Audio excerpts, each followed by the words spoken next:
ఒకే చోట 3 పురాణత చర్చిలైతే ఉంది. అదే ఈ గోవాలో ఉండే ఈ క్రైస్తవులకి అత్యంత పవిత్రమైన స్థలం basilica of boom Jesus church అన్నమాట. ఒకే చోట 3 అయితే ఉన్నాయి. చూడ్డానికైతే ఈ పురాణతపు చర్చిలు చాలా మన కళ్ళకు ఒక వింతలాగా అయితే కనిపిస్తది. Wonder of the way it is built. మనకి ఎట్లా కట్టారు ఇవి అనేది ఆశ్చర్యం అయితే అనిపిస్తది. 450 సంవత్సరాల పురాతనపు చర్చ్ అన్నమాట. అసలు ఇక్కడ వెళ్ళి చూస్తుంటే ఫీలింగ్ అనేది ఎట్లా ఉంటదంటే ఒక వండర్ క్రియేట్ అవుతుంది. ఇక్కడ ఉన్నంత సేపు ఏదో సమ్ డివోషనల్ వేలో మనం వెళ్తూ హ్యాపీగా మనసుకు అనేది ఎంతో ప్రశాంతతగా అయితే ఉంటది. ఇది వచ్చేసి ఓల్డ్ గోవాలో అయితే ఉంటది. గోవాకి వెళ్తే ఖచ్చితంగా ఎవరైనా సరే ఈ చర్చిని అయితే విజిట్ అవ్వండి. సెయింట్ ఫ్రాన్సిస్ జేవియర్ గారి యొక్క సమాధి ఇక్కడ ఉంది. ఎన్నో అద్భుతాలు ఇక్కడ జరిగాయి. ఈ చర్చిని ఇప్పుడు ప్రపంచ వారసత్వ సంపదగా అయితే ప్రకటించారు.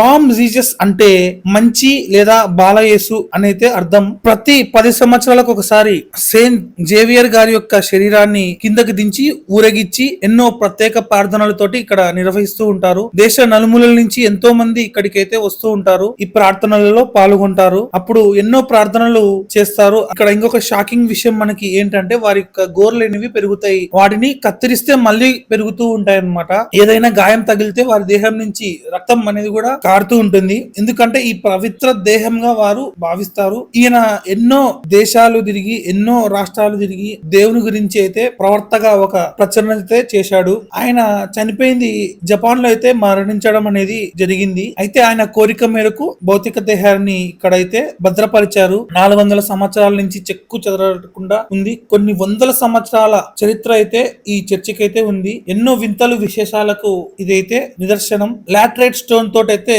ఇది నిర్మించారు. ఇప్పట్లో అంటే ఎటువంటి ఇంజనీర్స్ గాని ఎటువంటి టెక్నికల్ గా సాంకేతికంగా అభివృద్ధి కాని రోజులలోనే ఇలాంటి కట్టడం చేశారంటే ఇది ఒక అద్భుతమే అని అయితే చెప్పొచ్చు. ఒకసారి కనుక మనము ఈ చర్చిని చూస్తే మనకు అర్థమైపోతుంది ఈ వింటేజ్ చర్చ్ ఎంత అద్భుతంగా ఉందని. ఇక్కడైతే మ్యూజియం కూడా ఉంది. మనమైతే కొన్ని పురాణతపు వస్తువులు అయితే చూడొచ్చు. అన్ని అయితే చూసుకోవచ్చు. చాలా వాటి యొక్క చరిత్రలు గాని అన్ని లోపల ఉంటాయి. ఎంత మంది ఇక్కడ ప్రార్థనలు చేసుకోవడానికి వచ్చిన అనుకూలతగా ఈ స్థలం అయితే ఉంటది. నేను చెప్పేదానికంటే మీరు వచ్చి ఇక్కడ చూసి మీరు గనక ఎక్స్పీరియన్స్ అయితే ఇది one of the best moment మీ లైఫ్ లో అయితే ఉంటది. మన ఛానల్ కి ఎవరైతే కొత్తగా వచ్చారో ఇలాంటి కంటెంట్ కోసం అయితే సబ్స్క్రైబ్ చేయండి. మీకు వీడియో కనుక నచ్చితే మీ ఫ్రెండ్స్ అండ్ రిలేటివ్స్ కి అయితే షేర్ చేయండి. నెక్స్ట్ వీడియోతో మనం అయితే మళ్ళీ కలుద్దాము. ఉంటా. Take care. అందరూ జాగ్రత్తగా ఉండండి. అందరూ బాగుండాలి. అందులో నేను ఉండాలి.